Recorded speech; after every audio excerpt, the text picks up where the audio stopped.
Linnya lya Paatiri n'erya Mwana n'erya Mwoyo Mutuukirivu. Amiina.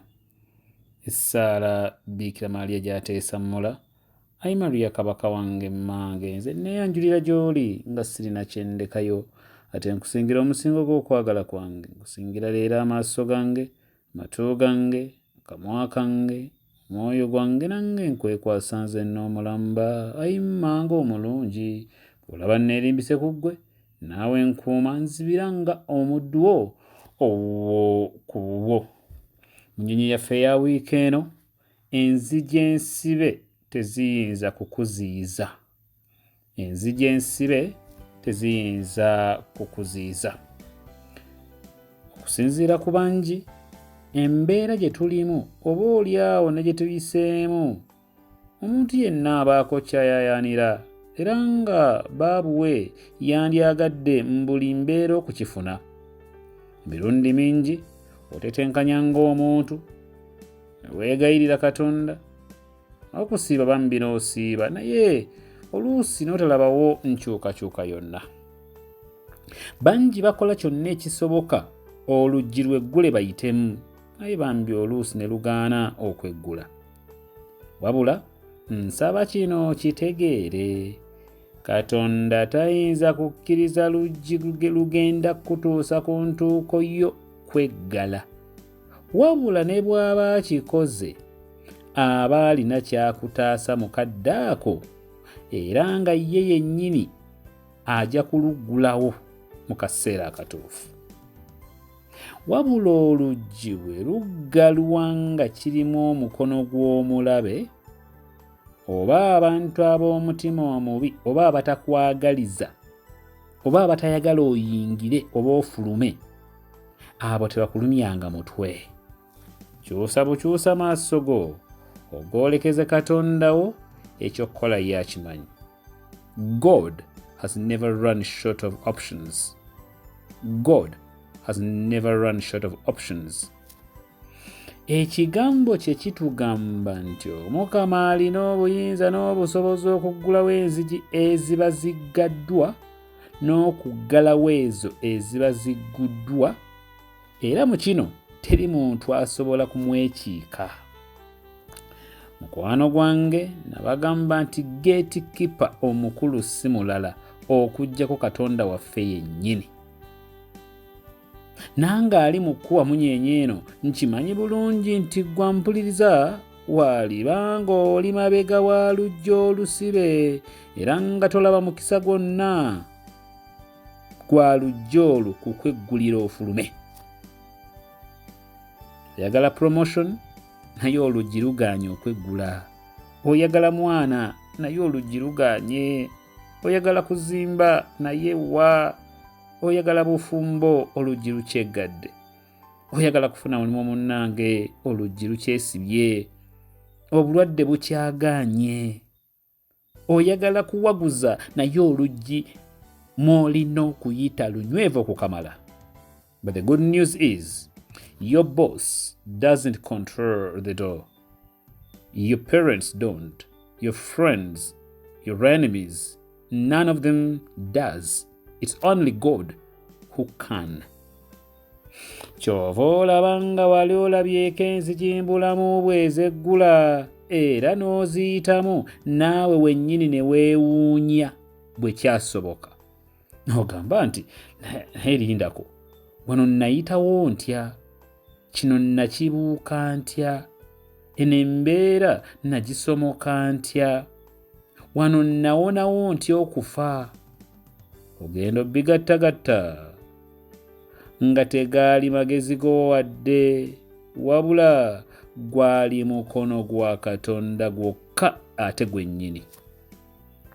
Nga singa teyali ye, walina kufa, walina kusiraana, walina kussaanawo, nga mu mazima omulabe yali akumaze. Kati n'ogenda kwewuunya nga waliwo enzigi Katonda z'amaliridde okukuggulirawo era ng'agenda kukikola mu ngeri egenda okwewuunyisa. Ojja kulabira awo nga gwe mubadde mulowooza nti taliwona ng'abasawo balangiridde nti kati ali bulungi, ng'eyawaayo applications mu bifo eby'enjawulo ng'anoonya mirimu ne bigaana, nga bamuyise, yeevaako nti ye ebyokufumbirwa byagaana, ng'omuntu omutuufu bulijjo gw'asabira atuuse, ng'abadde alowooza nti omwana we tayinza kuyita bigezo, ng'Omukama akimukoledde. Gw'abadde tamanyi nti contract yo bayinza okugizza obujja nga bakikoze. Gw'abadde yakoowa nga wookolera wakoowawo, nga bulijjo osaba Mukama akukyusizeemu ng'akikoze.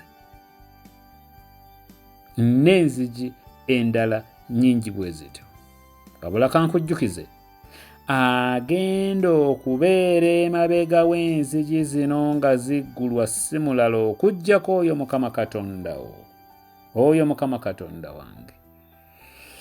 Mu Yowanna omutwe ogwa 20 Yesu yali yakazuukira akawungeezi kamu, abayigirizwa be baali mu kisenge ekya waggulu ng'enzigi bazisibye era nga bazinywezezza bulungi mu kutya Abayudaaya. Baali balabye bye baali bakoze Yesu, engeri gye baamukwatamu, wuuyo kumukuba na kumubonyaabonya paka kumukomerera ku musaalaba, baali babirabye. Kati baali mu kutya nti nabo agasajja gaali banonako, kuba akafaananyi bambi ekyali awo, nga babuuzaganya oba ani asembyeyo okuyingira era ddala anywezezza oluggi. Era nkuba akafaananyi nga Yesu yajja n'akonkona ayingire, naye nga tewali asobola kwetantala kumuggulira, nti nga balowooza nti agasajja ge gabalumbye. Bayibuli etugamba nti mukadde mpawe kaaga bagenda okulaba nga Yesu ayimiridde wakati mu bo. Taggudde luggi, talusambye, tamenye lumenye, wabula ng'ayingidde era ali wakati mu bo. Kino Omukama yali atulaga nti enzigi enzigale teziyinza kumulemesa kuyingira oba kukuyingiza. Teziyinza kumulemesa kufuluma oba kukufulumya. Mark that and understand it very well. Kisoboka okuba nti abantu be wayitanga banno bamikwano gyo, embeera gye wakuliramu, obanga omulabe yennyini yakusibira ebweru oleme kuyingira, nga ne ku luggi bassaako eminyolo egiwera n'ekkufu lw'engumu enzibu. Mawulire ag'essanyu gali nti Omukama okukufulumya teyeetaaga kukwata wadde ku luggi, ajja kukuyingiza munda nga totegedde ne waakuyisizza, because that is God and that's his nature. Wow. God is never limited by what is limiting us. He is supernatural and we are natural. Njagala kino kimatire bulungi mukwano gwange. Enzigi eziggaddwa teziyinza kukulemesa kutuuka ku ntuuko yo. Nkolera ekintu kimu, sigala nga weesiga Katonda mu buli mbeera. Leka mu buli mbeera asigale nga ye Mukama. Katonda teyeetaaga lukusa kukuggulira luggi lwonna lw'oyagala kuyingira. Teyeetaaga lukusa lwa muntu yenna. Era wano wensabira Katonda wange akunzigulirirewo oluggi olwo olubadde lugaanya okweggula mukwano gwange. Ne bw'aba taluggudde waakiri akumpisize mu kamooli, munnange oyingire otuuke w'oyagala ne gy'oyagala, n'abali munda beewuunye. Batendereze Katonda era beewuunye amaanyi ge. Waliwo mukwano gwange gwe nayogerako naye omwaka oguwedde. Yakolera kampani emu emyaka mingi bambi, mutuufu nga musajja mwesigwa, mukozi w'amaanyi, mugezi, wabula nga supervisor we tamwagalira ddala, nga ne bwakola okujjula okutuka okufa tali musiima. Supervisor olw'obuyinza bwe yayina yakuzanga abantu ab'enjawulo, n'abakuza ono n'akuza oli n'akuza oli ku mulimu, naye nga musajja wattu ye teri kanyego.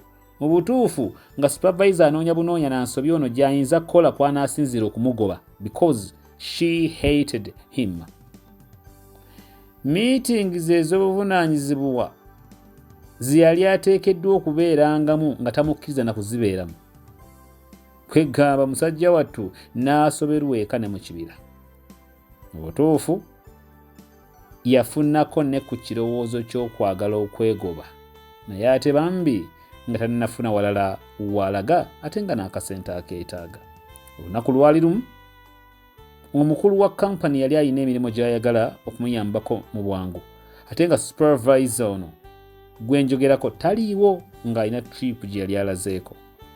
Musajja wattu ono yalondebwa agire nga akola n'omukulu wa kampani era baakola bonna kumpi weeks 2.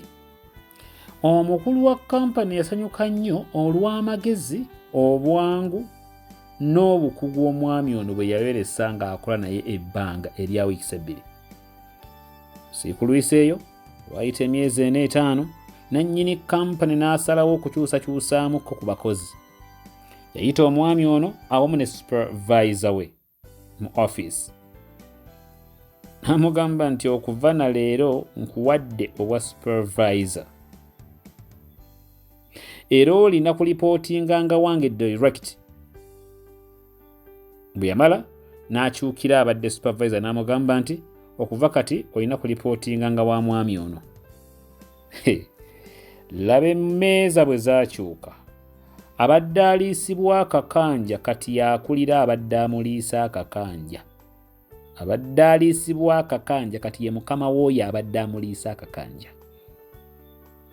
Kiki njagala okutegeeza mu kino mukwano gwange?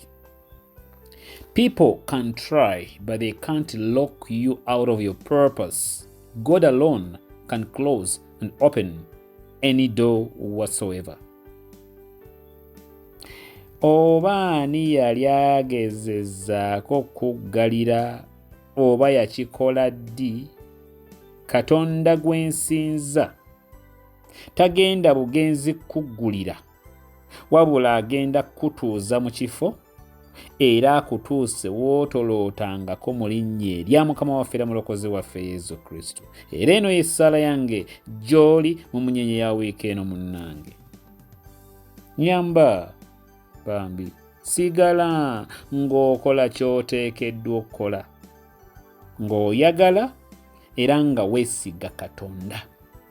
Mukadde akatuufu oluggi lugenda kukweggulirawo. Munnange bulijjo nsaba obeere mugumiikiriza. Beera mugumiikiriza. Tagenda kukkiriza butatuuka gy'olina kutuuka. Katonda tagenda kukkiriza butatuuka gy'olina kutuuka. Y'ensonga lwaki okyali mulamu. Alina kyali mu kufumbira. Waliwo ekigenda mu maaso emabega w'olutimbe ekijja ku stage, totemya.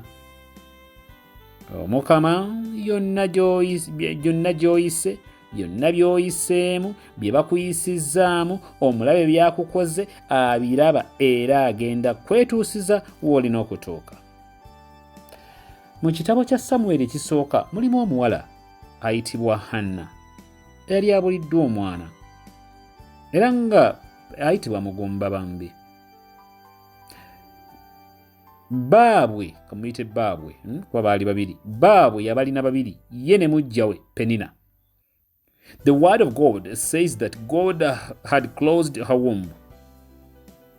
Waliwo bwe tukaaba ne tulaajana olwo bwe tukaaba ne tulaajana olw'oluggi olwesibye, naye oluusi nga Katonda ye yalusiba, naye ng'emirundi egisinga akikola lwa bulungi bwo bw'oyinza obutalaba mukadde ako kennyini. Sitoola empanvu, naye bwe kyamuyitirirako n'agenda mu ekereziya okwegayirira, ntegeeza Hanna. N'agenda mu maaso g'Omukama ne yeegayirira. Kyaggwa Father amugambye nti Katonda awulidde essaala zo, genda mirembe. Sikulwisa eyo yazaala omwana w'obulenzi Samweri era n'amuwaayo mu kiggwa aweereze Katonda ng'omusaaseredoote. Wuliriza mwana wattu, oluggi olulabika ng'olwaggalwa tekiba kya lubeerera, tekitegeeza nti lwakuggalwa lubeerera. Mu kadde akatuufu Katonda waffe aba ajja kuluggula. Kituufu Katonda asobola okuggala oluggi nga tewali asobola kuluggula, wabula era asobola okuggula oluggi ne wataba n'omu yeetantala kuluggala. Sigala ng'oli mwesigwa eri Katonda. Nga Hanna bwe yali, ogenda kwewuunya ng'oluggi olubadde lwaggalwa emyaka lugguddwa mu ddakiika budakiika. Gwekola ky'oteekeddwa kukola, tobba, topalapalanya, tofera bantu, tosaddaaka, togenda ku ndagu, kuba byonna ne bw'onoobikola ng'Omukama takkiriza, oluggi terujja kweggula. Bambi simanyi, wabula nsobola okuteebereza ky'oyitamu. Obulumi bw'olimu, amaziga g'okaaba ne g'okaabye, the depression, frustration, disappointments, zonna z'oyiseemu. Wabula singa Hanna abaddewo kati, yali kugambye nti mwannyinaze mugandange mu seminaaliyo Father Malitini, toggwaamu maanyi, nze nalabako naawe ogenda kulaba ekitiibwa kya Katonda. Oluggi lugenda kweggula, okaabe n'amaziga olw'essanyu. Peter naye singa abaddewo kati, yali kugambye nti sangula amaziga, kyawedde dda. Abatume bo bali abaali mu kisenge ekyowaggulu baali kugambye nti munnange, tandikirawo okusanyuka, kuba ono gw'osinze oluggi teyeetaaga na kuluggula, agenda kuyitamu luyite akutuuse w'oyagala era akutuukeko weewuunye. Kino nze Father Martin Semanda nkirangirira gy'oli, gwe awuliriza essaala eno, nti oluggi olwo lw'omaze ebbanga ng'okaabirira luggulwe, oba lwaggalwa ddi oba ani yaluggala, ndulagira luggulwe otuuke w'obadde oyaayaanira. Otuuke ne ku ky'obadde oyaayaanira okutuukako bulijjo. Katonda waffe mu byonna afune ekitiibwa mu linnya lya Mukama waffe Yesu Kristo. Always keeping in mind that great things happen when God mixes with man. Mukama abeere nammwe. N'omukisa gwa Katonda omuyiza wa buli kantu Paatiri ne Mwana ne Mwoyo Omutuukirivu bambi gubake gubakuume, gubasigalewo kati n'ennaku zonna ez'obulamu bwammwe.